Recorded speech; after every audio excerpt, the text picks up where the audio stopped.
there's infrastructure fund that I think is not very well thought through.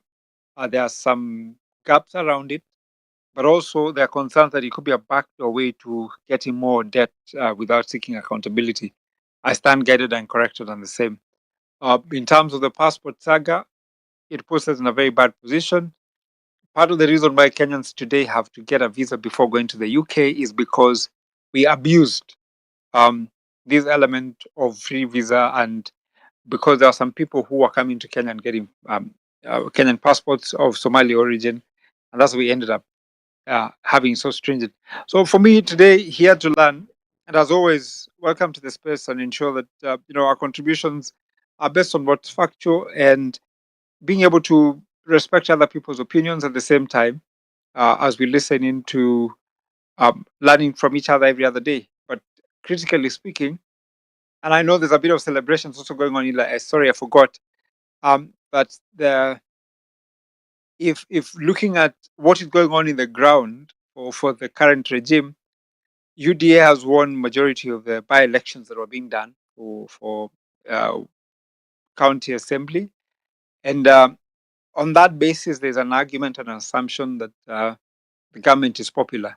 But then that's something divisive that we need to see. But it'll be interesting days as we go towards the elections, and also given what IBC has said that it's not going to allow Kenyans to have phones in the polling station or taking photos.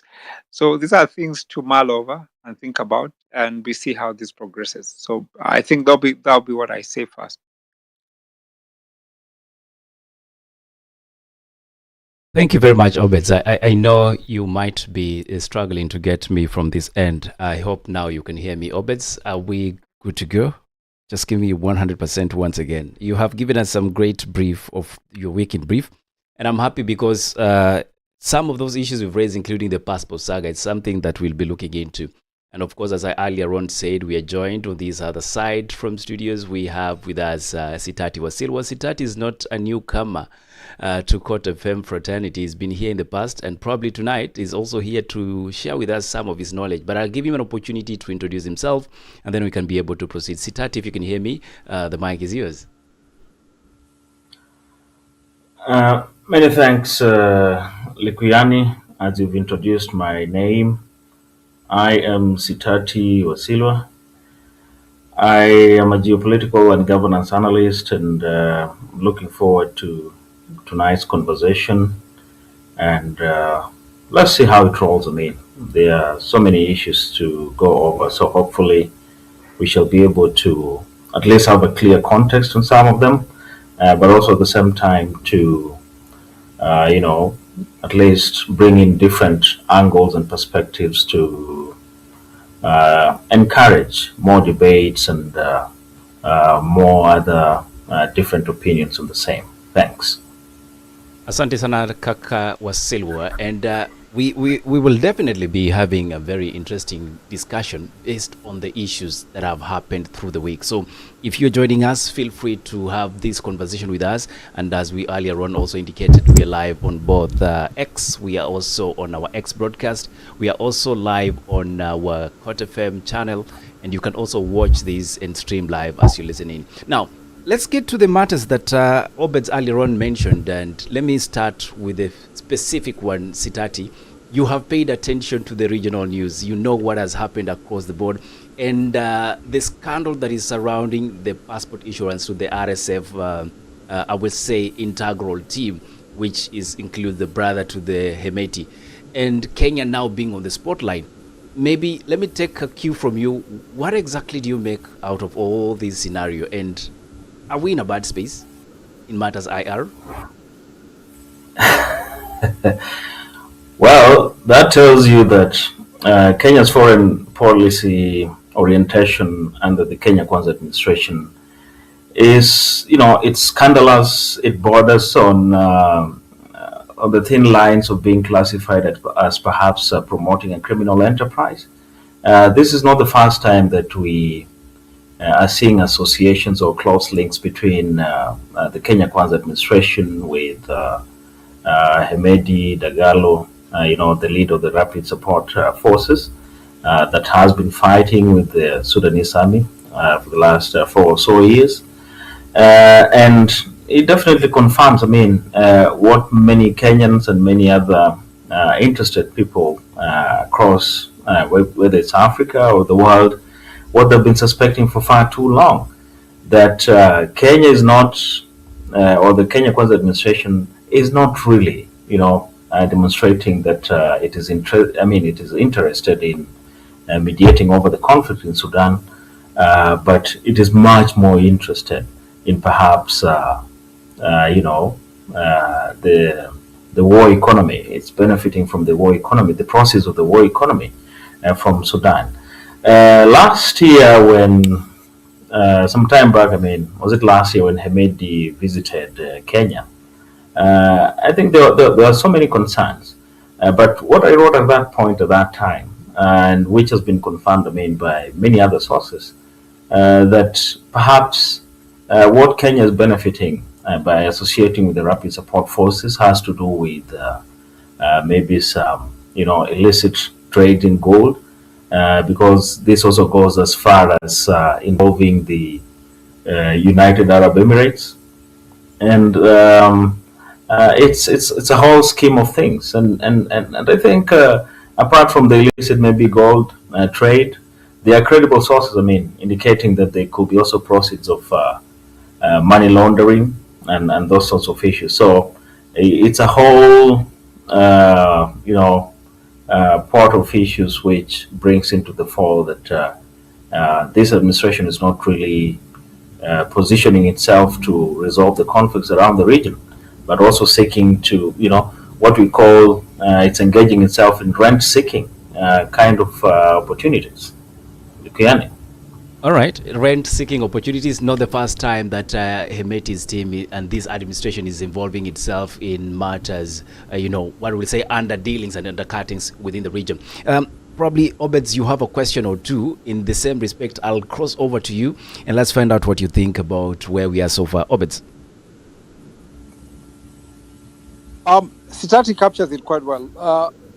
So there's much more, I think, that involves the current regime in its architecture. And when you look at especially the people around the president, his cronies, and the kind of things that they're engaging in, it clearly tells you, even before we had this regime set up, it was quite clear that the number of Kenyans that are engaged in activities that are illegal were many and associated with the presidency, the president.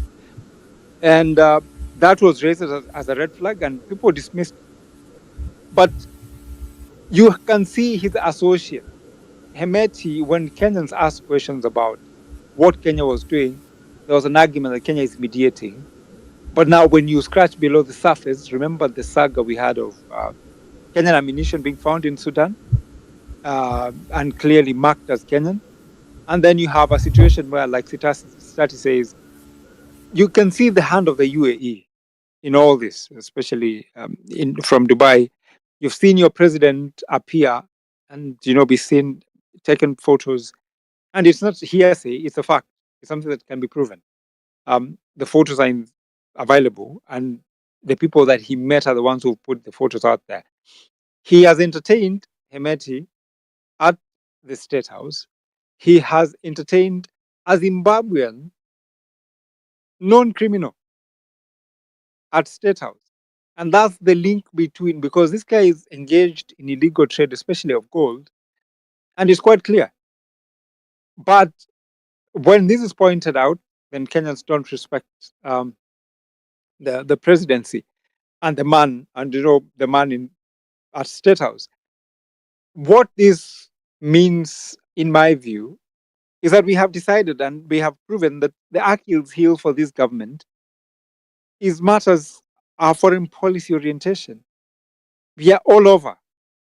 And we haven't fronted our country. And I don't even know how we're trying to project ourselves.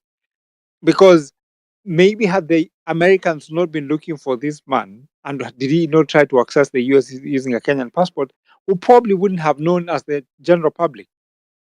But it is not unusual. It's not the first time this is happening. And I think if we dug further, you'd find out that register of persons, especially at um, under the Ministry of Interior, is a crime scene because there are people who have gotten passports and national IDs that are not national, and it's there. Some people have sold our sovereignty because it's easy to come to Kenya and then find your way out of this country to another country, and so it is demonstrated, is a matter that is proven, that we probably need to rework and rethink how we want to relate with other people, but then to entertain people who are known to be people who are killing their own, and honestly give a Kenyan passport to such people is a problem for us. Now, Kenyans traveling in the days to come, there'll be questions about your passport. Yes, it looks genuine, but then are you truly Kenyan? You might be selected, in quotes, for those who travel, you know that you've been selected for a random check and something. And that's not going to be, it's not going to bode very well for us. Other countries that had given us a free pass to go to their countries might have start to have questions and have question marks around nationalities.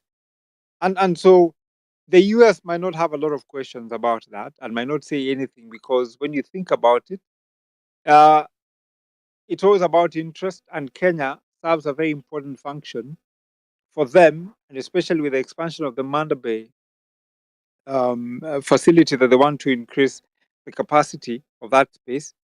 Obviously, then they might look on the other side and ask, I mean, whatever it is, as long as it does not affect our business and you ensure that it's okay, maybe they wouldn't ask anything. So there are ways to look at it. It paints a bad picture for us, but then the person who probably suffer more and most is the ordinary folk and not the people who are in power because them, they always have the protection of the state as it is for now.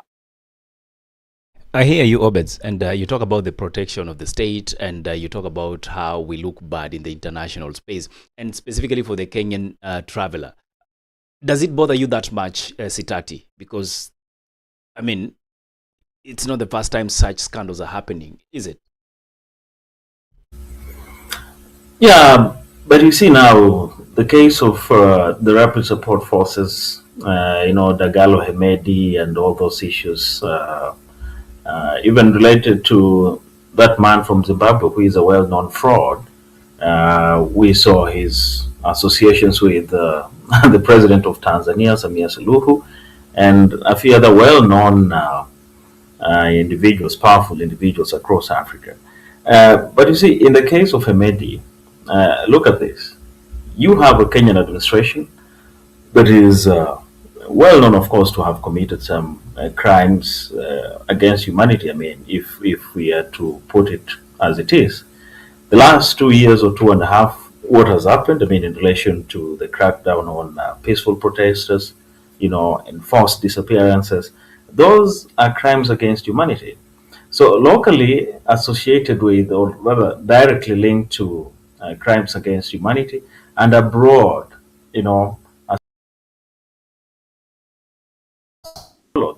criminals who've been said to, the kind of issues or, the targeting of civilians in Darfur and many other places in Sudan. I mean, it qualifies, it borders on the line of being classified as part of the genocide. So this is a very unique case, which I don't really think is going to augur well for Kenyans. I mean, in relation to the passport strengths, the rankings and the powers that are concerned with it. So it's definitely a very big concern in my view. All right, Sitati, you say it's a very big concern in your view, and that's why all of us are having this conversation. In case you missed it, well, Kenya is not really trading very well or trending very well in the international space, especially having had warlord family linked to passport scandal from the immigration department. There's an issue that arises out of this, Sitati, and it's something that Obeds also mentioned. That is the Nyayo House being a crime scene or a possible crime scene. Now, when you look at the issuance of passport to such, I will say, in quotes, high level connected individuals. Is it really a junior staff issue? What would you consider this? Never, I mean, it can never be a junior staff issue. This definitely has, connections to some of the highest offices that we can think about. I mean, you have all the freedom to speculate, a junior staff member or a junior officer in the those offices at Nyayo House, the immigration offices or department, can not do such kind of things.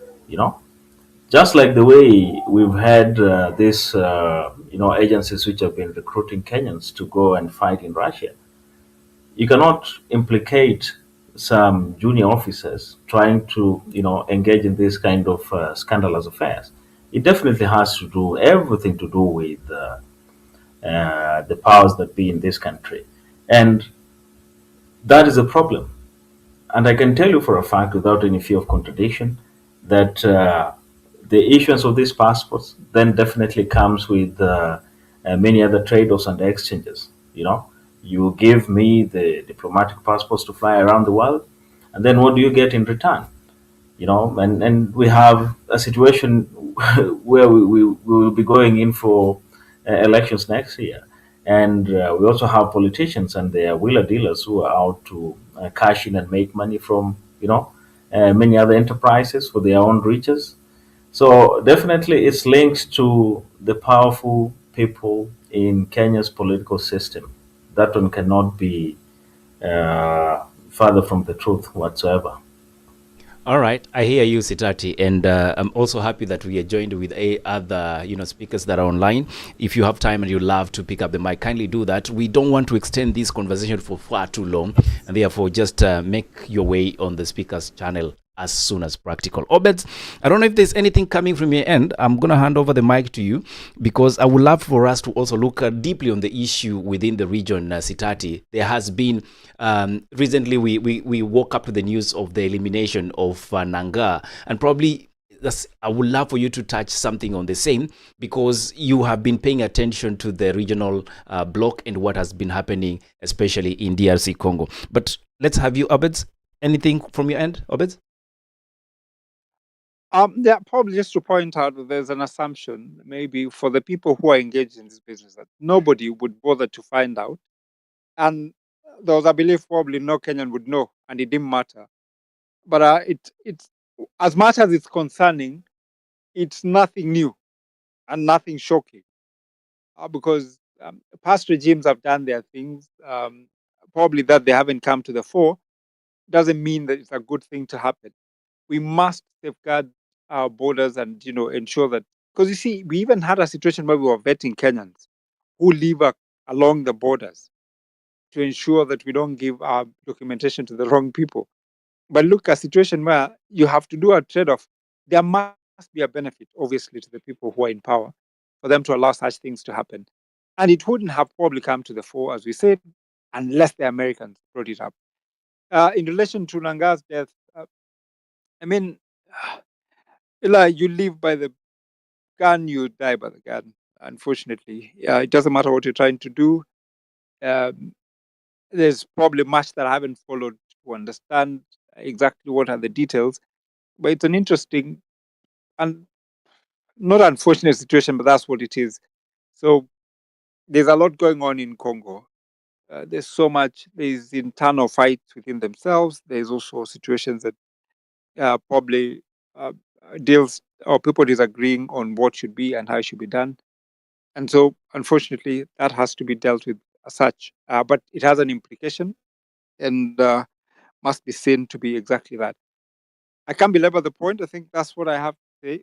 Maybe we get to hear from other speakers. I don't know if you have time for Western or you have Sitati and then you get to hear from Western. I'll definitely go to Sitati and come to you, Western. So stand by for that.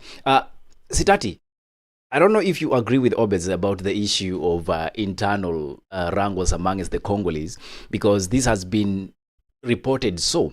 However, there are indications that there's a lot of external force that is creating the destabilization in the Congo region, and specifically the elimination of Nangaa. he also argues you kill by the gun, you die by one. Very diplomatic, I don't know. Very not diplomatic. Let me hear you say, sir. Just a second. Yeah, go Well, ahead. you see, when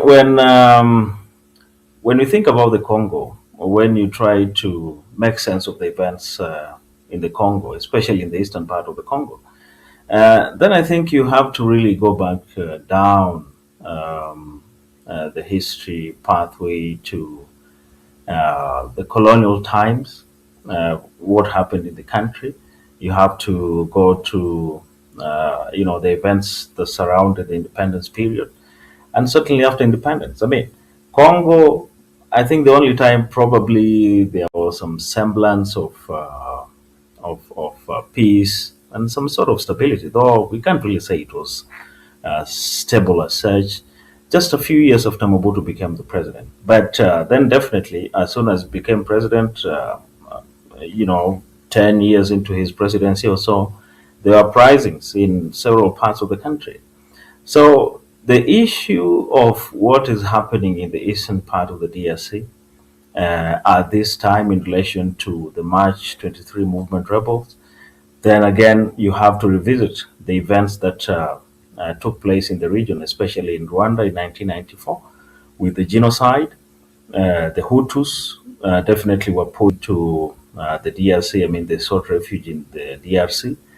And then, because Kagame had come in with his Rwanda Patriotic Front, that time it was a rebel group from Uganda, after assisting Museveni to overthrow the government in Uganda, went into, Rwanda took over power. And then the Hutus, they started regrouping in various camps in the DRC with the hope that they'd go back and get rid of the Tutsi-led regime. So it's a history that is, written in so many dynamics. Dynamics, cultural dynamics, economic, and many other fronts as well.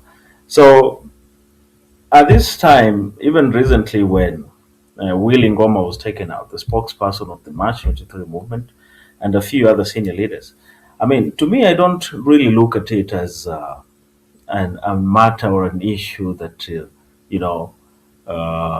is going to weaken that particular rebel movement, because we must remember a few things here. Number one, the March 23 movement is obviously supported by Rwanda, and like you said, Likuyani, the issues in the Congo are definitely driven by external factors, and in this case, many people mention, about the Western influence and who. But Rwanda is the biggest player in the geostrategic, movements that we see down there in the Congo. So Kagame has, for a very long time, for decades, he's always been, an ally of the West, especially the United States. And if you saw reports by a few Western publications, including the Wall Street Journal, I think, was it last night and today morning? A few weeks ago, the United States had imposed some sanctions, intended to impose some sanctions on some March 23, I think, some Rwandan high-ranking government officials linked to the March 23 movement. But Kagame used his means through one of the most notorious senators in the US. And what did he do? He managed to get to that senator. That senator lobbied with the Trump administration to cut back on the sanctions and not to impose them. So I don't see in any way, as much as people are saying, oh, okay, this is now the time that the DRC military is going to get rid of those rebels. I don't think it's as easy as people think it is. It's going to be quite complex. I don't anticipate a scenario where the United States is going to maybe, let's say, directly, order for or assist directly, give military assistance directly to the Congolese government to take out the rebels. I don't see that happening. And the only way, and I can tell you without any fear of contradiction, the only way that the Congolese government can be able to settle the issue in the eastern part of the DRC is to be open to compromise and to some very large extent allow Kagame to get and the rebels to get their share of the sort of mineral supply chains that they control Why in do you in the eastern part of the why do you strategically change the wording from allow Kagame to get to allow the rebels, having said that the rebels are highly linked with the Kagame regime? I mean, they are one and the same thing, and if probably you heard me clearly, Yeah. you can't run away from the fact that you see, Rwanda is directly benefiting from the mineral supply chains in the eastern part of the DRC, which are controlled by the rebels, from the March 23 movement group. So you can't really delink one from the other. They are closely tied. I mean, to the hips.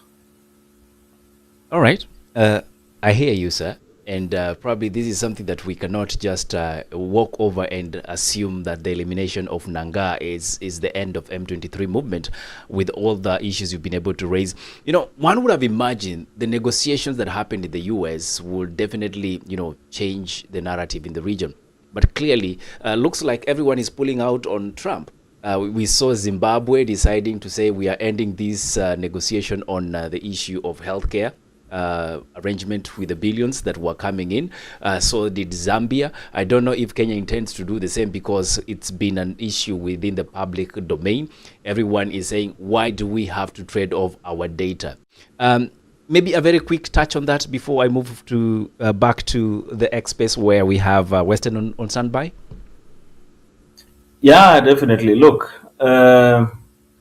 it's only the Democratic Republic of Congo, and I think. To the surprise of many, even Burkina Faso, I mean, surprisingly, I've seen they have agreed to a health agreement, I think, with other related stuff with the United States. So sometimes I think when people support most of these regimes, it's important also to understand that there's so much that goes, there's so much water that goes under the bridge. Now, in the case of the Congo, Tshisekedi is the president. You have to understand him. He is a little bit desperate. In as much as he wants the minerals, or he wants to get rid of the rebels in the eastern DRC, I think he is very much ignorant of the crisis, the complexities of the security situation, especially in the eastern part of the Congo. He is desperate in a way that he wants to quicken allow all these American companies to go into the Eastern Congo, get the minerals, and then have money for the government. But of course, he also has his own personal interests. So I think, in terms of context, Zambia with the President Hichilema, they can say no, this is not what we want. But I mean, for Shisekedi, I understand him. I mean, as much as it's a controversial deal, a little bit maybe awkward, it could interfere with the DRC sovereignty. But I mean, that is the DRC for you. I don't really think that there is a president in the history of the Democratic Republic of Congo who's been able to exercise his sovereignty to the fullest. That one has never happened, and probably it will never happen in our lifetime. So it's not a surprise, I mean, with the Congo. It's just the nature of things, the way they've been done there since the 1960s, There you have it, Obed. That's how things work, especially with the situation in DRC. You don't expect much of it. And sometimes, that's how geopolitics function. Let's cross over back to the X-Space session where we do have Obed, and tells me Western is also on standby. I know Western to be very fiery. I hope he has some left in his, in his ammunition. Let's, Obed, the mic is yours. Yeah, thanks, Eli. No much from my end. Let's allow Western to make his contribution. I think I also appreciate the fact that, as Sitati says, most presidents and people who've been in charge of DRC have been conflicted, and you can understand. But it's one situation in the heart of Africa that is too complex to just propose a simple kind of solution, so to speak. Western, I don't like boxing you because you're well versed in matters IR and geopolitics. I'd like to allow you to give us your overview on the situation, the passport situation in Kenya, and also probably generally in matters IR and regional politics. I'll give you 5 minutes to prosecute your case. Obed, no, there's something we must perish as Kenyans. No one gives a hoot about what you do within your own country. This thing called international community, what is it? It's a lawless entity. If you can define it, it's a lawless entity. It's a criminal syndicate. Because who leads the so-called international community? The US, China is there, Russia is there. We say, don't we? So they couldn't care less about international law. They don't care about international law.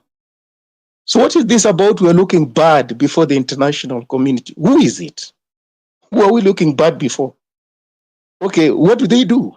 Do you care to find out what they do themselves? They don't care. They don't give a hoot about international law or the UN Charter or genocide. Otherwise, what's happening in Gaza? What's happening in Gaza? Do you know there was a case in a British court? Human rights defenders took the British government to court that you cannot supply Israeli Defense Forces with fighter jet spare parts because you are abating genocide in Gaza. Do you know what the judge ruled? Do you know what he ruled? It's okay for that to continue. What do you mean? Like, what do you mean? Board of Peace is about what? That thing Donald Trump has set up. What is it about? So why can the UN system take charge?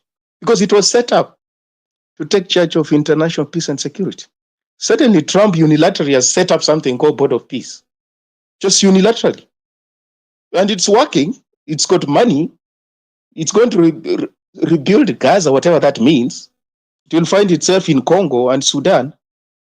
No, if you're a president and you care about what people say about what you do, you are a spectacular failure. For that's what it means. You are a spectacular failure. Because it's about selfishness on the international stage. Selfishness, my interests. It's my interests that I'm preoccupied with. And I want to extract the best deal for myself and for my people. That's what it is. It's not like I'm going to look bad. It's not like that. And there's evidence when we see what's happening. Like in Sudan, Kenya is not even an actor in the Sudanese civil war. It's not an actor. It's not. It's not an actor. It doesn't feature anywhere. There are big guns there. The big guns in the Sudanese civil war, and we know who they are. They're there. Saudi Arabia is there. United Arab Emirates is there. Aren't they? Are we at the par with those countries? Egypt is there. Aren't they there? And where you have UAE, there's US lingering in the background. They're dealing in the gold. Dubai. Yeah? Backing who? Some are for rapid support forces. Some are for Sudanese armed forces. You pick your choice. Russia is there. Iran is there. Turkey is there. What is it that we don't know? They're giving logistical, technological support to those forces. And that's why the war is protracted. Neither of the force is winning it. Why? Because there are forces backing those powers, rather backing those forces. Isn't that? Is Kenya one of them? It's not. It can be a conduit for all sorts of things, but Nairobi does not have what it takes to be central to the Sudanese civil war. It doesn't. Let me put it to you. Then the passport thing. Well, that's what happens. And your passport, our passport is soft. It's not a hard passport. So it's a soft passport. But fraud, American passports you can access, British, what have you. There's no system that is tamper-proof. Go find out. South Africans are grappling with a lot of corruption in the immigration sector involving passports getting into the hands of organized syndicates and criminals. They're doing something about it, and they're talking about it publicly. So there's no system that is tamper-proof. But their passport will not go below the passport of Nigeria or Kenya. It will remain where it is. Because there are things that back up your passport, your economy. How economically consequential are you? How are you diplomatically consequential? How are you scientifically consequential? Those are the things that give weight to your passport, not that some rebel person has got access to your passport, then it's going to lose ranking. No, it doesn't work like that. It doesn't. So our passport will not lose anything because some rebel person was found with it. And in any case, within that region, South Sudanese have had access to our passport for the longest time to travel, haven't they? During civil war. People from Somalia have had access to our passport for the longest time, haven't they? Because we are in a region that is riven by civil war. And those actors, for them to travel, you have to facilitate their travel. Doesn't it work like that? Historically, it's been like that. Mandela used to travel on other countries' passports. Nelson Mandela, when they were fighting against apartheid, those blacks in South Africa used to get foreign passports from other African countries to travel. It's like that. So, but Mandela was on the terrorist list in the US, wasn't he? He was. So would you say if you are Kenya or Guinea or Algeria, or Ethiopia, you gave Mandela a passport, you've given a passport to a terrorist? Well, I'm not saying that Hameti's brother has a right to a Kenyan passport. I'm saying these things can only be understood historically, the way things work. They are not moral questions. Allow me to ask you, Weston, is it your view?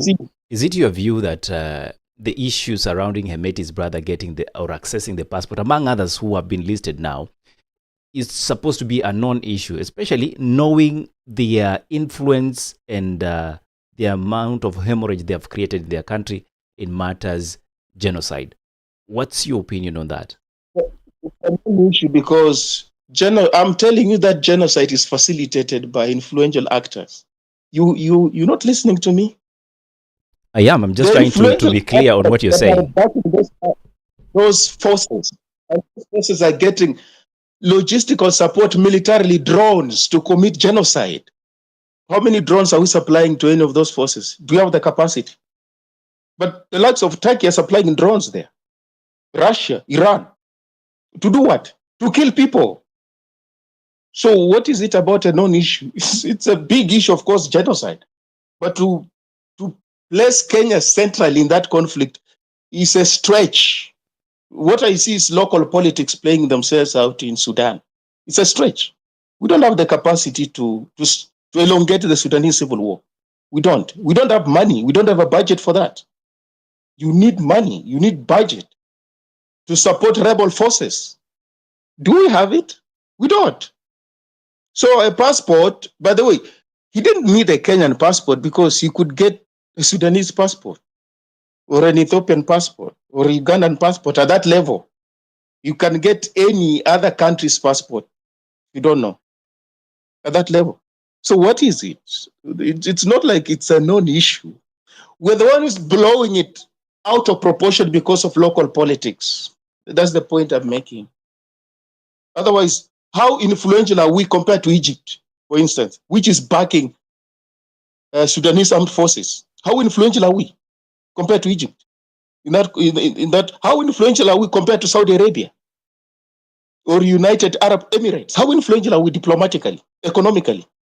How influential are we compared to Iran, geopolitically, technologically, economically? Russia, Turkey, they are all there. Ethiopia is there. So is it your argument, Weston? And sorry for you are really raising very important issues in terms of the political bigwigs that are walking in and out of South Sudan. However, then does it justify the killings that are happening in South Sudan, in Sudan? What's your take on that? That's what I'm really concerned about. No, that's not a question. Because no one should be killed. That's not a question. What you've asked is not a question. Then by No us one should be killed. facilitating their movement, are we not then, in other words, agreeing to whatever is happening and the criminality that is happening there? No, but let me ask you, why can't those people be arrested? Because the US can arrest those people. They went to Venezuela and picked a sitting president. They can arrest them, can't they? Don't have the capacity? They do. They have the capacity to arrest them. How come they haven't? How come they have not gone for them and picked them? They can do it. I think the argument here is, Weston, the argument here is that we are looking as if whatever is happening in South Sudan or in Sudan is none of our business. And therefore, they can fix their problem. But remember, we are coming from the angle of we are a brother's keeper. And whatever is happening in Sudan, it has more proximity and effect to Kenya. Unlike America, of course, they have their other geopolitical interest and economic interest and the extraction machine that they have planted in Africa across over the continent. However, for us to be able to sit back and facilitate the non-criminals, the non-warlords, to me, that is where I have a bone of contention. And not necessarily if they can come in like they did in Venezuela. You're actually contradicting yourself, because if you are a regional actor and you want to resolve that conflict, you don't call them criminals. You don't. How do you mediate? If you take sides and characterize, it's like when Nairobi was mediating between Sudan, when it was the current South Sudan, the forces allied to John Garang and Khartoum, you could not afford to call either side criminals. You have to mediate. So you can't call Hemeti a criminal if you're Nairobi and you know what it means to mediate. So what is because missing? You'll have what is missing then? Answer me that. What is missing? Because evidently we are labeling them criminals based on the crimes that have happened, crimes against humanity, the massacre that has happened. But I'm saying it's who is doing it. But if you're a president of Kenya, you can't label them criminals, because it's your best interest to resolve that conflict. And you can't be a mediator by labeling either of the sides. You have to bring both sides or all factions at a table to find a resolution to the conflict. So you can call Hamid a criminal. But if you're president of Kenya or Uganda, you can't. He went to Uganda the other day, wasn't he, Hamid? Wasn't he in Uganda the other day? The next time you'll see him in Ethiopia. Next time you'll see him in South Africa. You'll be welcome. So that's how it works. We are not disagreeing. And actually, I like the fact that you say, if you're going to mediate, you're not going to label people, because it becomes difficult then to be able to help people to come to the table and have a conversation. But of immediacy, and I think we're not dismissive of the argument, but it also concerning that obviously there's going to be a trickle-down effect, the fact that whatever is happening in the region eventually will affect us. So if, as a country, and Nairobi, which has an interest in ensuring that its borders are not breached, because obviously we've seen the issue with Somalia, we've seen the issue with South Sudan, and we've seen Congo. There's so many people who are coming to our country, and this is affecting a few other elements about our state. Would it be then not be prudent for Nairobi to ensure that, if anything, not to facilitate some things? And again, the US is complicit, obviously. It also has an interest in Nairobi, and they have their own plan. But isn't it in the best interest of Nairobi to ensure that they don't become a conduit for some of the things that are going on in Sudan? See, you see, the problem with us is that we are midgets when it comes to history of Kenya. We are midgets. That's the most unfortunate thing. Kenya supported apartheid regime in South Africa. What was apartheid regime? The apartheid 100%. Regime was accused by the UN of committing atrocities, crimes against humanity. But Nairobi got along with the apartheid regime. One of the few African countries that got along with the apartheid regime in South Africa. The Felicien Kabuga, the mastermind of the Rwandan genocide, for the longest time was held up in Nairobi. You don't know that? He was held up in Nairobi for many years. Held up in Nairobi. So we've always cuddled criminals. But remember, Western partly, that's why South Africans had an issue with us. That's why Tanzania leans more to the south than it does to the region. And that's what I'm saying. As a consequence of some of the decisions, it has an impact on us, doesn't it? And we cannot dismiss that. Impact on what does that mean? Impact how? For instance, until quite recently, South Africans would come to the country without requiring a visa for 90 days until it was reciprocated after a while, isn't it? So we cannot dismiss 100% and say that, it's not important, but your argument is valid to the extent that we are probably small in the region and conduits are not necessarily as powerful as we'd want to think. And so this is a small impact and does not have a big bearing on us. You see, we have not defined our identity geopolitically. That's why we have not. As far as Pan-Africanism is concerned, we fall nowhere. We fall nowhere. And that's why the reasons as to why when we attempt, for instance, to run for AU Commission chair, we don't get that position. We don't get it. Because for the rest of the continent, we just wishy-washy. We've never defined ourselves. Clearly, who are we within the African continent and within the global south? We've not even joined BRICS. We have not joined it. Other countries are going there. And it's not something that began yesterday. Historically, that's what we are. We're wishy-washy diplomatically. That's what we are. So for you to say it's going to have an impact with us, I'm saying it will not going to have an impact with us. Because for us, as long as we're okay with the US is okay with us, that's fine. It's on these platforms where I hear, somebody was saying yesterday, no, President William Ruto has never been invited by Donald Trump to the Oval Office. No, he's not going to shake Donald Trump's office. A Kenyan saying that, those are atrocious things. Who talks like that?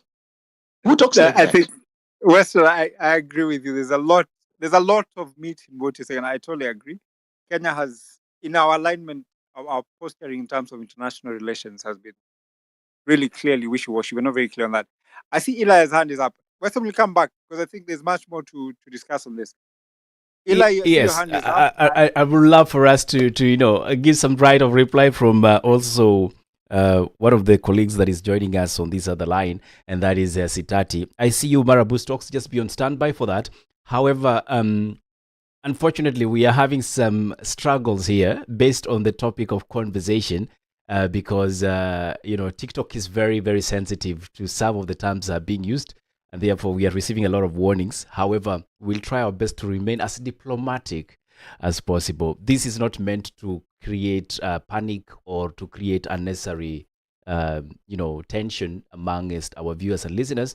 However, it's a very heated debate that requires us to be sober even as we discuss. Ladies and gentlemen, welcome back to the conversation. 39 minutes after 9 p.m. Kenyan time, we are discussing the matters that surround the Kenyan passport, RSF scandal, the international relations, and regional politics. On set, we have Sitati Wasilwa, who is a political analyst, that is political risk analyst, a very big watcher of geopolitics. And also the other side, we have Weston. Weston, last time we had touch, he told me he is into IR2 and he lectures on the same. And of course, we're being hosted and co-hosted with Mizani 254, streaming live on all our social media pages. And we also have a broadcast that is happening concurrently on kotfm.co.ke and also on our YouTube channel that is at kotfm_ke. Now, Sitati, I know there's a lot that has been said, and you might just want to have a quick right of reply or contribution. I'll come to you, and then we can cross over back to Obed's team. Go ahead, sir. No question for you. Well, I may not really have so much to say in regards to the contributions that have been flying around. So, because at the end of the day, I think the most important thing is to once you have different opinions on these issues, is then we can try to create much more sense out of them. But the bottom line for me, I think on whatever is happening around the region, definitely on the international scale, I don't really think. Maybe there will be a serious beating on Kenya. But definitely, the murmurs, the concerns that will arise from the Kenyan public will definitely be loud as usual, and I think, I mean, looking at it from that, perspective, the most important thing for me is to at least have an administration that is geared towards, protection of human rights. But then again, on the realistic front, that may not really work because states, governments, I mean, their major motivation is their interests, which are also intertwined with the interests of those who lead those particular states. So it's an interesting region to focus on. I think as the year goes on. All right, interesting region to focus on, you say, Sitati.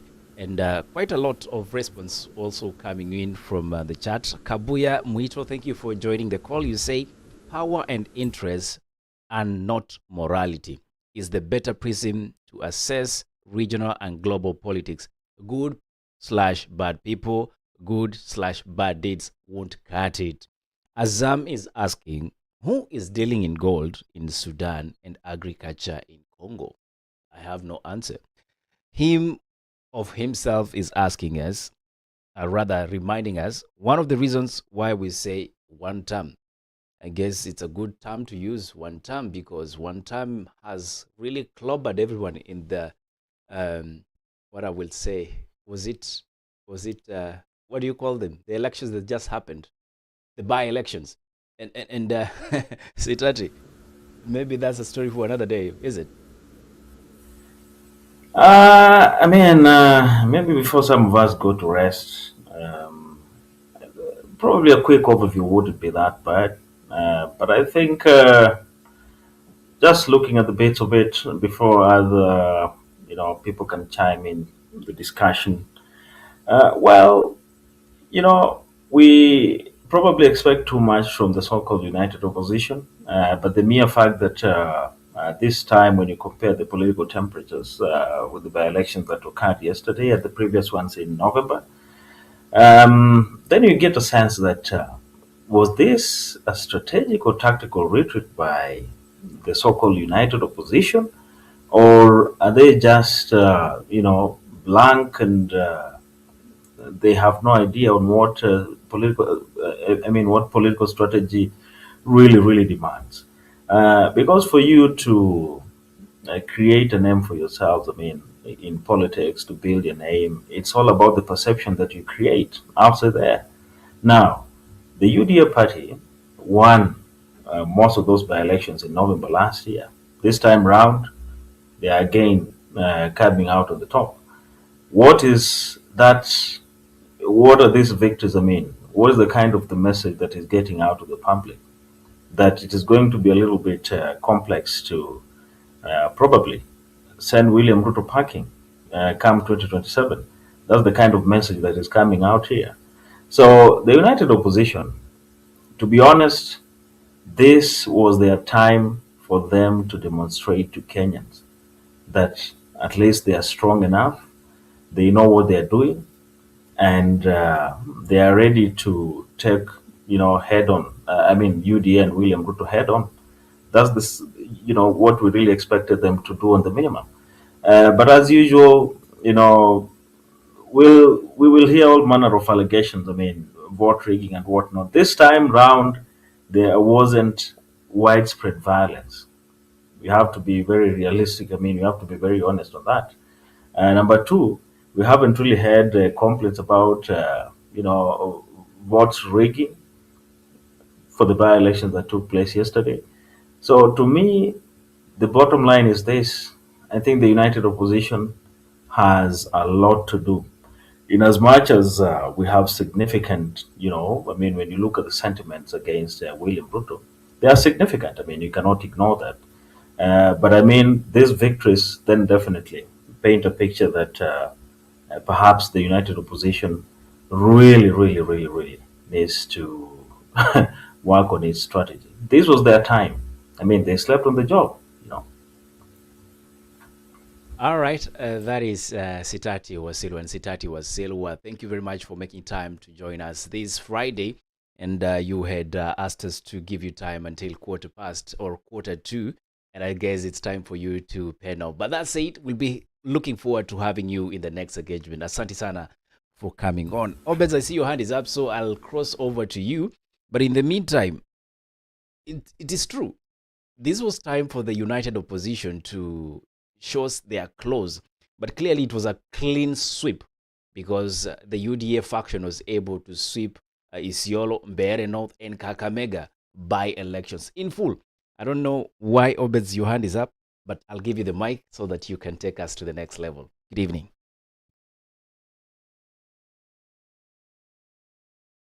To make a contribution to that by-election because he was exiting.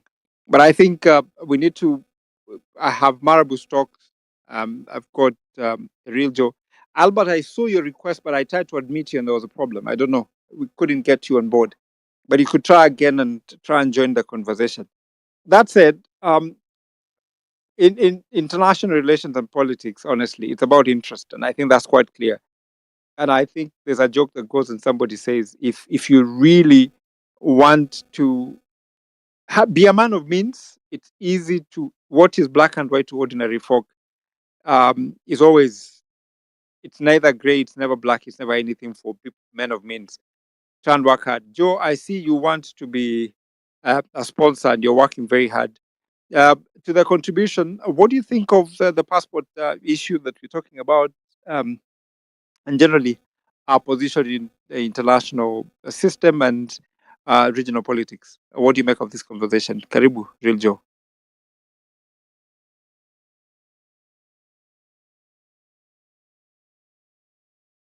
Do we still have the Real Joe, can you hear me?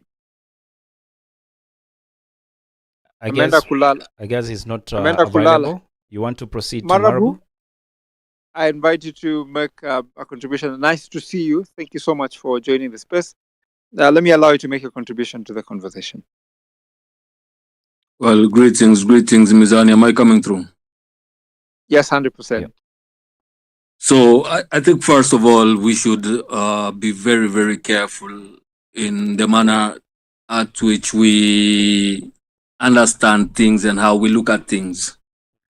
And sometimes it's very easy for us to talk in support of the side that we support politically and forget the really important issues. First of all, we have laws and legislations of how somebody can acquire a Kenyan passport, that you have to be born, naturalized, you have to have stayed in Kenya for over 7 years. And these precepts have to be met in order for you to acquire this Kenyan passport. Remember that the Kenyan passport is a document for the citizen of Kenya to enable this citizen to travel, right? And as we joined the Jumuiya, the Kenyan passport became part of the Jumuiya. And we have laws, we have rules, we have procedures of how you should get the said passport. And the first thing before even we start looking at the international laws or the international relations is to see if the municipal, the local laws were followed in acquiring such documents. So when we come and we see that the members of RSF down from Darfur, somebody from Zimbabwe has been given this Kenyan passport, we want to know, how did they acquire this passport? What criterion did they fulfill in order to be given this passport? And we find that it was acquired fraudulently. From the little that I've heard is that even the telephone numbers that they gave, even the photos that they gave, were all given fraudulently. So the issuance of the said passport is null and void ab initio. And the most disheartening thing is that this was not raised by Kenya. This was raised from the United States of America. This has been a concern about the Kenyan passports in the later years, we had the Kenyan passport being degraded by the UK after some Somalis were found with a Kenyan passport and they were carrying out terrorist activities, and we were prevented from accessing the UK without visa. So from then we had to apply for visas to go to the UK, and the same is happening right now in America. And it happened initially with the Minnesota case, whereby we had Somalis acquire Kenyan citizenship, acquire the Kenyan passport, and they go and do criminalities in the United States, including money laundering. And right now we have this same problem with RSF heads of command, with their spouses, with their children. And even if we are nothing in the international scale. Even if Kenya is a small republic which cannot cause tremors internationally, we must respect ourselves. We must respect our documents. We must respect our governance. It's okay for other people not to respect us as a country, but it's really, really, really a downfall for Kenyans themselves not to respect their own country. We have Kenyans abducted in Tanzania carrying the Kenyan passport, and the ministry does nothing about it. Okay? And then we have now non-Kenyans receiving the Kenyan document. And for somebody, especially like Western, somebody in academia, to really try and justify or to give reason is really cheapening the academic endeavor of it, because we might let this slide because the person who is in office is somebody you support, but this person is not going to be in office forever. Yet the things that they do today are going to have long-term consequences in the relationships of Kenya vis-a-vis the international relations. So let's not have this idea that somebody that I support, then I can cut slack when it comes to issues of international security, when it comes to issues of law and order, when it comes to issue a procedure, right? So it's really upon the Kenyan system, and whether it has failed or not is still out there, because this issue appears to have happened about a year back. And the only reason that it was red flagged was because of the United States, meaning that Kenyans themselves did not blow the whistle on this one, right? The same thing is happening with the sale of Safaricom, if you look at it. The whistle is being blown from the UK, from the Vodacom side in the UK, and they are trying to disassociate themselves, meaning that in Kenya, we've become either complicit or we are too afraid to do the right thing, right? But it does not give credence just because we are unable to stop immigration from giving genociders and terrorists from other countries our passport today, meaning that we cannot do something about it later in the future. And for us to really say that the Kenyan passport carries no weight, what was the purpose of them getting the Kenyan passport? It is because there's an embargo on them. It is because they are sanctioned. And it is because that the only way they could get that international connection was through this passport that you consider to have no weight internationally. They have a reason why they get this. And to make matters worse, forgetting even about the RSF and all this, somebody like Chivayo Wicknell, this Zimbabwean, Why is this person being given a Kenyan passport? For what reason? It's simply because the executive, the people in power, feel that they can do it. And that goes to abuse of office, right? So we cannot have people abusing office, dishing out documents like confetti and trying to make excuses for them, right? And it's not an issue of whether you support the current government or not. It's an issue of right, wrong, the rule of law and procedure. And I think this is the dichotomy that many people fail to get, especially when you see people who are supporting the government. They fail to have this distinction between right and wrong when it comes to the current regime. That you can support a government and still check it and still demand that they do the right thing. It's not an issue of politicization of things.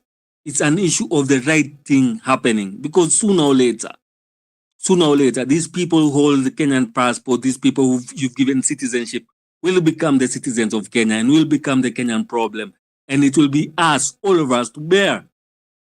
That small decision that you made will affect all Kenyans in general. Thank you very much for the time, and God bless.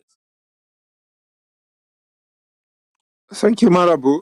I don't know if the real Joe is back. Real Joe, are you back on the mic? Yes, Obed. Sorry. I received a call, so I was a little bit off the mic. Wewe umeanza kuwa sponsor mdogo anasumbua. Karibu sana. Thank you very much, Obed. You member sponsor taongea nyuma ya tent. The speakers in the panel, Eli and Sitati, Marabooks, and the listeners joining. I can see Stella, the analyst there. First of all, Obed, just to give my opening remark, diplomacy is very complex. And most of the times, diplomacy will never be politically correct. In fact, in most cases, diplomacy usually lacks moral perfection, because this is what we are looking at in this particular case. When I say diplomacy is complex, I mean, I want to agree with Western.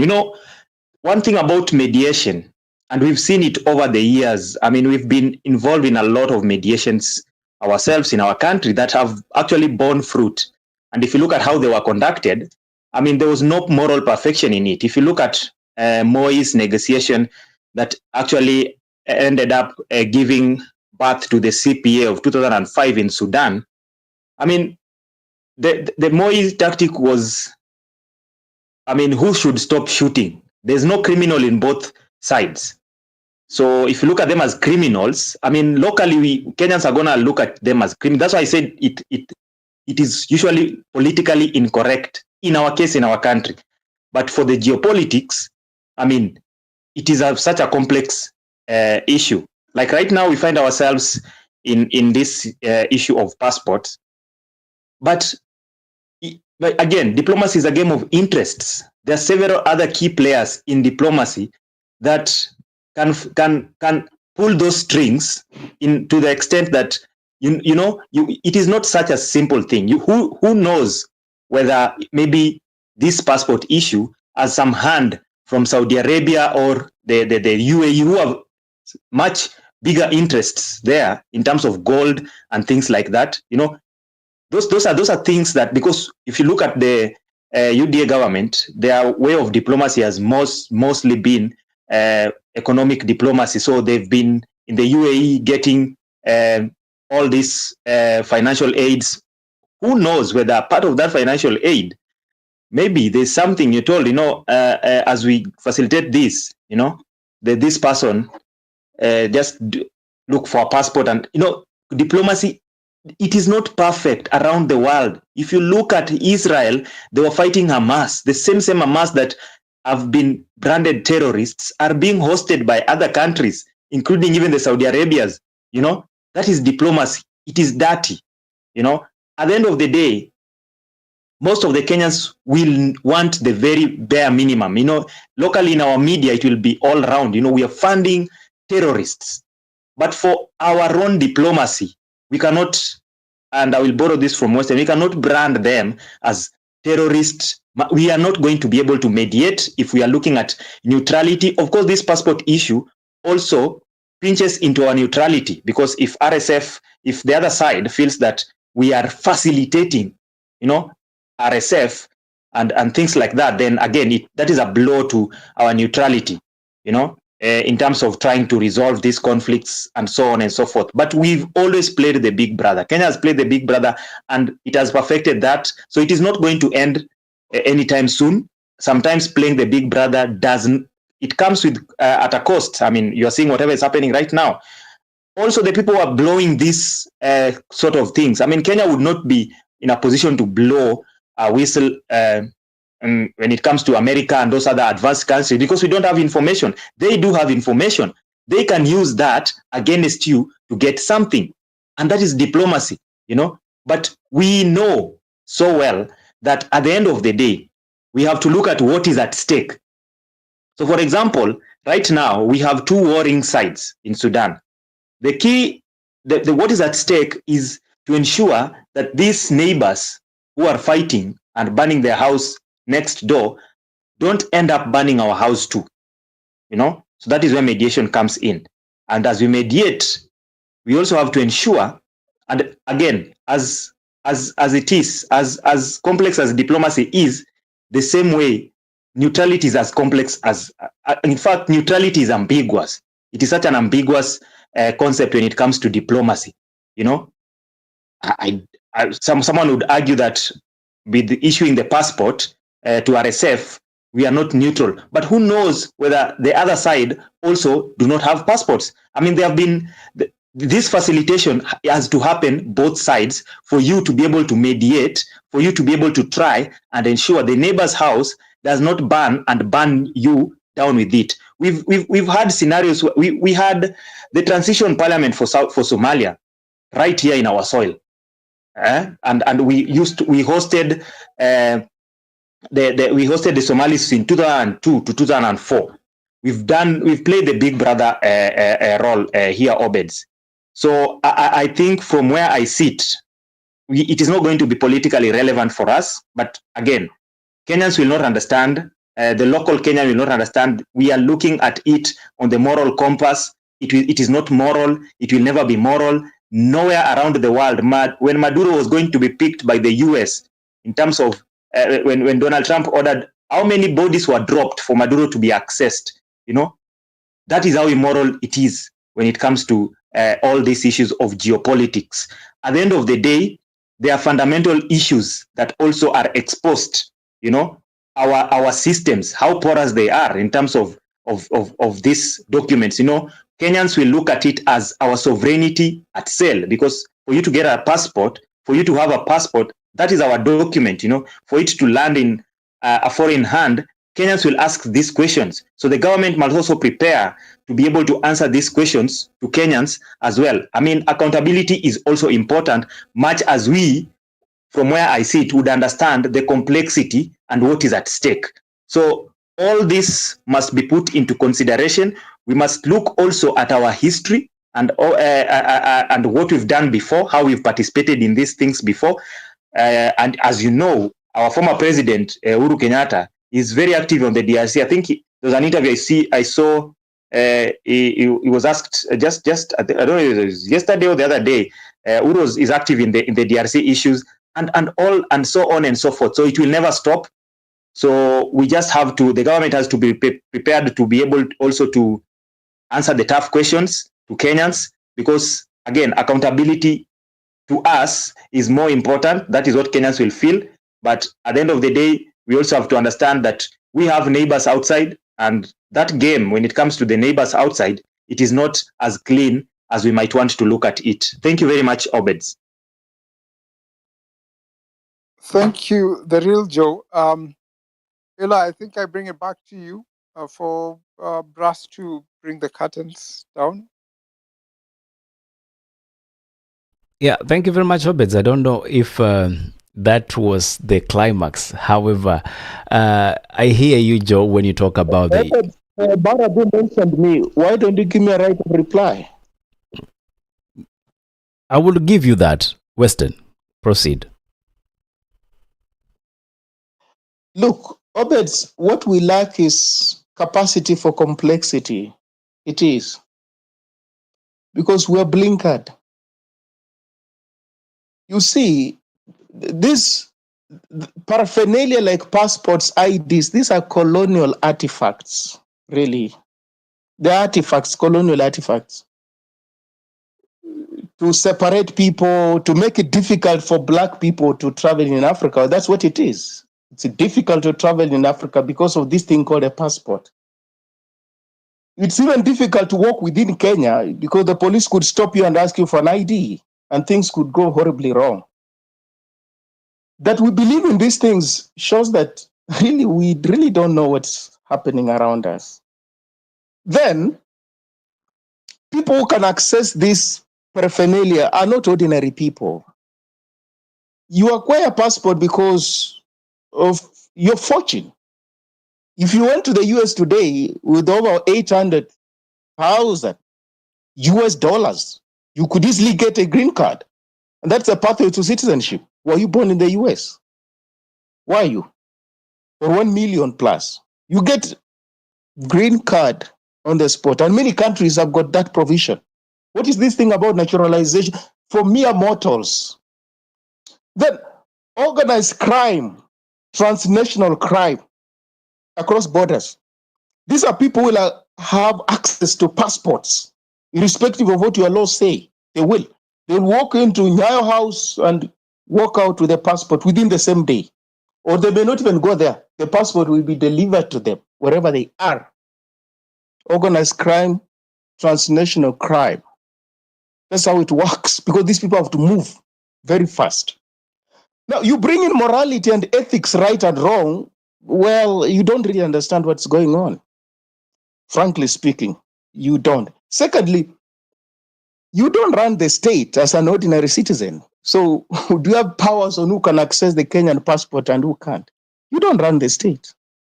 It is those who are in charge of the state, who will issue these documents, who the ones who dictate who to get and who does not get. Isn't that the case? Well, what does our constitution say? It says a lot about dual citizenship, what. But there are many people in the government, previous governments in Kenya have dual citizenship. Don't they hold positions in government? What can you do about it yourself? What can you do about it? But you can take me to the constitution. It says here, for you to occupy this office, you must be a Kenyan citizen and hold it. Well, those things are meant for you, mere mortal.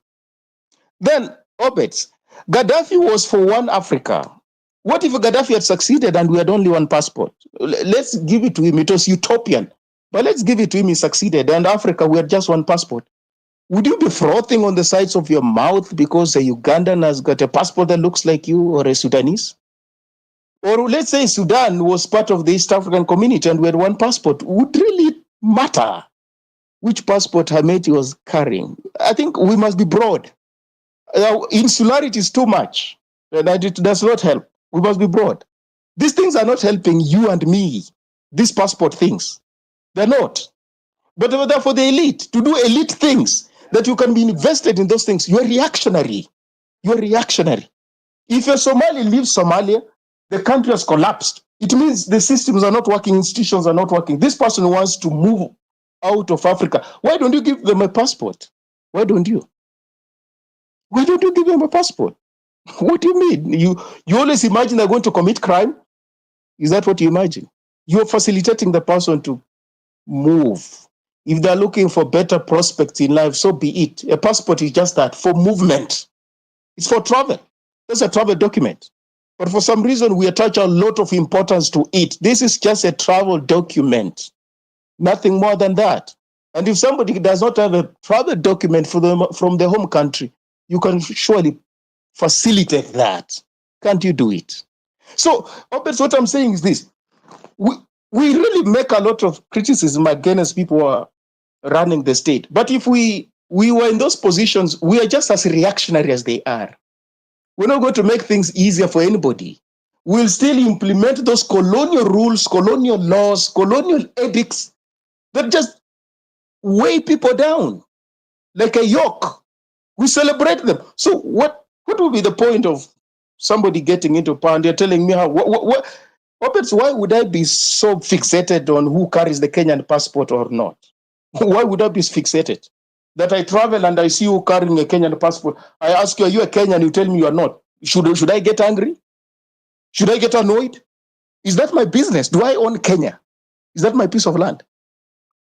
The president doesn't own Kenya. Nobody owns Kenya. So this business, they are carrying our passport. They are carrying your passport. Is it your passport? Let them move and travel. And if they commit crime, the law will kick in and they'll be arrested. American passports, they get into wrong hands. And this is a country that is technologically advanced. UK passports get into wrong hands. Canadian passports get into wrong hands. These things happen. There's no country that has got a tamper-proof immigration system. What is this business about who has got access to a passport? What do you want to do with it? What do you want to do with their passport? With me, I'm satisfied. I've got a travel document, I can move. Whoever has it, it's up to you. You commit crime, the law will catch up with you. If they don't catch up with you, you are lucky. Like we want to police people and gatekeepers. Obet, this is gatekeeping, if you don't know what it means. And you find it in many professions in Kenya, just gatekeeping. So, you know, anyway. You can't access to this because of that and that. So, question. I think the challenge is that you don't get me. If you are in the field that some of us are in, you cannot afford insularity. You cannot afford to be fixated on things. You have to have a broader picture. You can't afford to be blinkered. You can't. But you are blinkered and you think I'm punting for the government. No, the things I'm raising, these things cannot be impeached. They can't be impeached. If we're talking about Pan-Africanism, then we must leave that philosophy, that ideology. We must leave it. We can't say no, Pan-Africanism, but at the same time, why are you carrying a Kenyan passport and you're a Burundian? What does it mean? What does that even mean? Oh, but that's my concern, that we're too reactionary as a country. We're too reactionary. We don't get it. We have a problem because the president is making it easier for people to come to Kenya from the other parts of the continent without, a lot of travel restrictions. We have a problem with that. Why do you have a problem with that? Because you're reactionary. Because you're mired in colonialism and colonial edicts, institutions, and paraphernalia. So, Weston, we are time out and we need to end the call. But, you have valid arguments. At the same time, the arguments being raised by Marabu are equally valid, because when you talk about, you talk about the rule of law. It's something I believe. Do you believe in the rule of law? Let me just get that question. Do you believe in the rule of law? Look here, this is what I'm saying. Look my answer is a yes or a no question. No. Do you? Yes or no? Let me explain. It is. I'm just asking a simple question. Do you believe in the rule of law? Let me answer that question the way I want to. No, I need a yes or a no answer. On the international stage. Here we're talking about international stage. We're talking about international stage here. So, do you believe in the rule of law? What counts is not the rule of law. Do you believe in adherence to the Constitution then? Ella, I think just give him that leverage, because I think it's important also. Yeah. There's one thing that we understand some of these things. Just a minute. Eli, I get the line of questioning, but also there's something about the international system that it's an amorphous grouping. That in itself, I do not dispute, Obeds. I hear me out. And I'm not even disputing what Weston is asking. I'm asking this question based on very pertinent issues that are being raised by most of the speakers that have already spoken, which is Kenyans cannot sit down pretty and not question why is this happening against the very document that we have all sworn to protect, which is our Constitution. It does not matter who is in office, who wields political power. What matters is they need to go by the book. And that's why I'm asking, do you believe in the rule of law? Do you ascribe to the Constitution that we call the Constitution 2010? There are things in that document that we cannot just ignore simply because we need to acquire regional brotherhood or camaraderie, whichever you want to call it. So my question was not to dismiss what Mr. Western is raising. My question was then to bring the concerns that Eli is having, that if the president acknowledges that he actually went ahead to facilitate an individual that from the international eye is creating a human catastrophe in his country, then what are we trying to communicate? Be it that we are benefiting, let's say, by the war that is in the country, then what does it say about us as a country? Because then we cannot be here pointing fingers at other nations for practicing the same, yet when it comes to our side, we are willing to, fumble over that issue. And that's why I'm asking that question. Obet. That's fine. I'll allow Western 2 minutes to respond to that, then we finalize the Obet, conversation. this is what I mean by we're insular. Donald Trump is a convicted felon.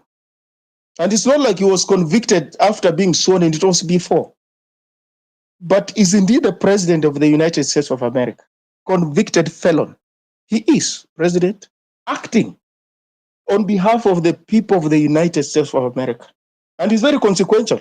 He even went to Venezuela and picked a president from that country, a sovereign state. Convicted felon. Didn't he receive Vladimir Putin the other day in Alaska? Vladimir Putin has got an indictment by the International Criminal Court, for those who don't know. They met. Did India arrest him? Did India arrest him? They met, had a nice time. They parted ways. What is this about rule of law? What is it about rule of law? Netanyahu, he's been indicted. Doesn't he just move all over the place? He goes wherever he wants. No one bothers to arrest him. Which rule of law are you talking about? Look, these things, Opets, you analyze them not from what they ought to be.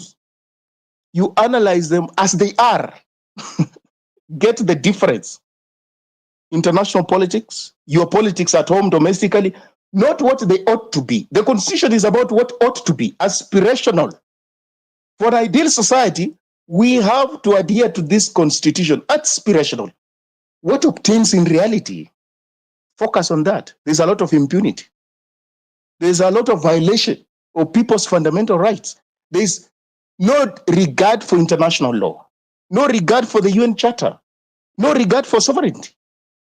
What is it about do you believe in the rule of law? That question is neither here nor there. The law is there, but it's more recognized in breach than observance. What do we know, honestly speaking? Precisely. Actually, I think, Western, that's the place to leave it, because for anybody practicing in this space, it's quite clear that the international system has no world government. Nobody rules over the other. It's ruling by consent in some sense. There's reward and there's punishment. It is not necessarily something enforceable, but we have held ourselves to some aspirations which might be observed at times and not necessarily at times.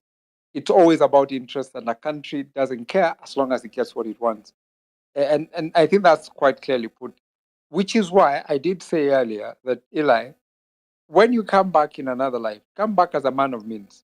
What is black and white for mere mortals like me and you is an amorphous thing. It's neither any color. And you can look at what has happened with Epstein files. Look at the people involved in that business. Anybody can condemn, charge, all whatever. So the international system is a very fluid system, and we must accept that there are concerns that yes, as Kenyans, we might have questions around what has happened.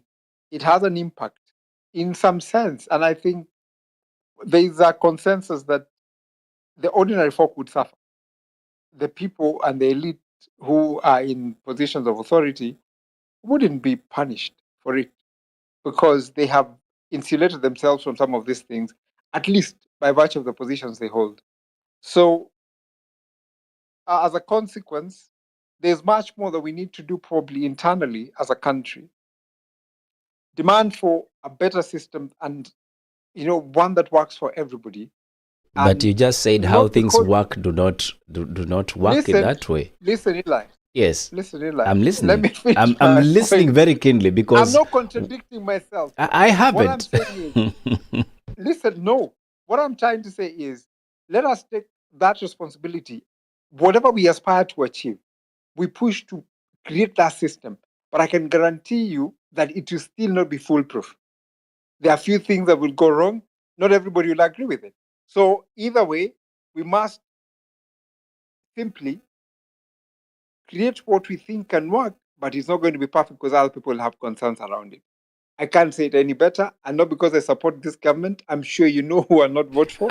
I mean, But it's not about the there are support. It's things that it's about the probably ideology are beyond. behind the issues we are raising. I mean, Obeds, if you can hear me, it's not really about supporting or being against it. It's about the ideology of the things we want to achieve, the things we believe should work for all of us. So when we say the system is not functional for all of us, and then you say it's a function for a few, and then we have to also understand this is just how things work, I'm left wondering which side or direction Eli, should I take. let me ask you, However, what will you be given for free? Is there a free lunch? well, you must tell work me to about get it. You must work to get whatever it is that you want. So your aspirations and whatever everybody wants to espouse, if people see it in you, then create that system. But as it is, Eli, much as we'd want to preach and belabor what we want to belabor, the reality that we face, and unfortunately so, is that the current system and how it's structured works that way. We have to recreate it and uproot it. It must be fought. It has to require a revolution. But eventually, look at us. We are fighting colonialists. We're speaking their language. We don't like our fellow brothers in Africa. Somebody speaks French, somebody speaks English, another one speaks Swahili. Look at how we talk about Tanzanians. Why? They speak Swahili. We speak English or better English. Are we saying we are more colonized? So it's just what it is, Eli. But the reality is, if we want to create a system, somebody has to create it. And if it's you and people believe that this is the system we're going to work with, we'll go with it.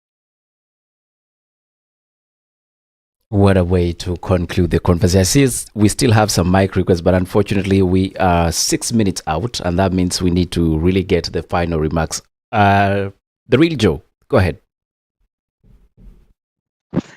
Eli, do you know that in 2007, when we had two conflicting parties in the name of PNU and ODM, then for the mediators to have ensured that peace was restored, I mean, if Kofi Annan would have come to Kenya and just decided that, Kibaki, you are wrong, you stole elections, you killed people in the streets, I mean, we would not have had peace, probably. I think if you look at even the previous negotiations that were not successful or fruitful, I mean, you don't lean on a side when you are mediating, and that is just about it. So for that peace in 2007 to be achieved, I mean, we know the atrocities that were committed, even though that peace deal came up with the concept of accountability, and we saw people go to The Hague to be tried over crimes against humanities. But that was like the rallying call. If you look at it, and we talk about the rule of law all the time, the law is supposed to be for social order. You as internally here, locally here in our country. But we need to also ask ourselves, who actually implements the law? Who implements the law? Who ensures that this social order is maintained? So that we have to understand that this law is for us. We, the normal, we call ourselves the civilian. It is for us. It is not for those. It is not for the state, and that is quite unfortunate. It is the reality. Even we might want to put it in whatever way we might want to define how the state has been limited. They are not. They will do it. That is it. In this case of the passport and our diplomacy, of course, someone just told me that we have to restore our diplomatic compass, but it does not mean that restoring our diplomatic compass, at the diplomacy level, we are not going to refer to RSF as people who have committed crimes against humanity. If you look at even during Moi's time, for those peace deals to be achieved. I mean, people complained that Moi went against the law, but he played the big brother role, and those progress were able to be achieved. So at the end of the day, as much as locally here we'll call the government to order and for accountability purposes, that is what we can do, and we'll still not deter the government from or the state from having to go through, making those deals and whatever it is. If the states will look at progress over order any day, and they will choose progress over that order that we think we are looking at here so much. But at the end of the day, of course, on our end, the citizens will demand accountability. As I had earlier said, it is a very complex venture, and it is not morally or politically correct for us. Thank you. All right, that is the real. You guys are giving me a hard time. I will give you Bundi really a minute and a half. Go ahead. Okay, thank you, Eli. Thank you, Obed. I think, this is one of the conversations that should, have taken much, I think, longer, but it's okay. Let me say that an issue look at it. First of all, in diplomatic lenses, and again, even as a nation itself, because it is very wrong for a country, in as much as would use any form of, parallel to draw with other countries doing the same thing.